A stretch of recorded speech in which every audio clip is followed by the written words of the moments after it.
sa dumaraming bilang ng kabataang na biktima ng cyber harassment nitong pandemya. Ayon sa PNP Anti-Cybercrime Group, halos 300 sari-saring cybercrime complaints ang kanilang natatanggap.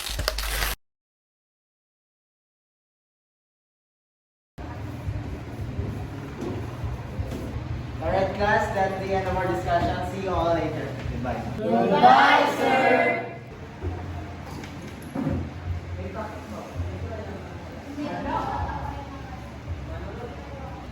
Christine, why are you doing this to Kia?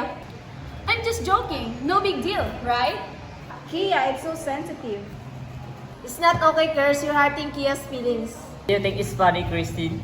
I think it's funny. Yeah, Kia needs a toughen up.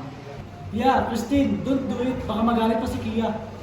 Could it promote or cyberbullying Kia?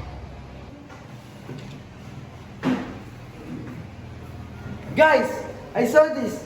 Curse, that's not cool. It's none of your business, Earl. It is my business.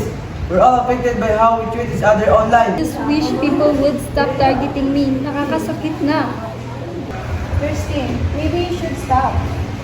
Fine, I delete it. Pero wag ka magdrama, Kia.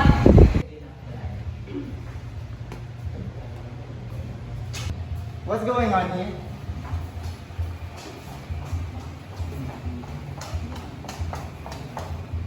Christine was cyberbullying Kia, sir. I was just joking, sir. Cyberbullying is a serious offense, a crime. You should apologize to Kia.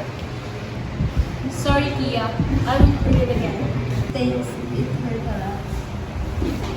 Class, I hope you learned something from the situation. Our words online can hurt other people. Cyberbullying can lead to serious consequences. Let's create a positive online environment. Is that clear? Yes, sir.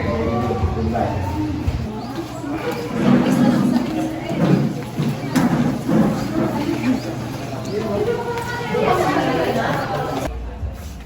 I know it hurts a lot. I'm sorry. Can you please forgive me?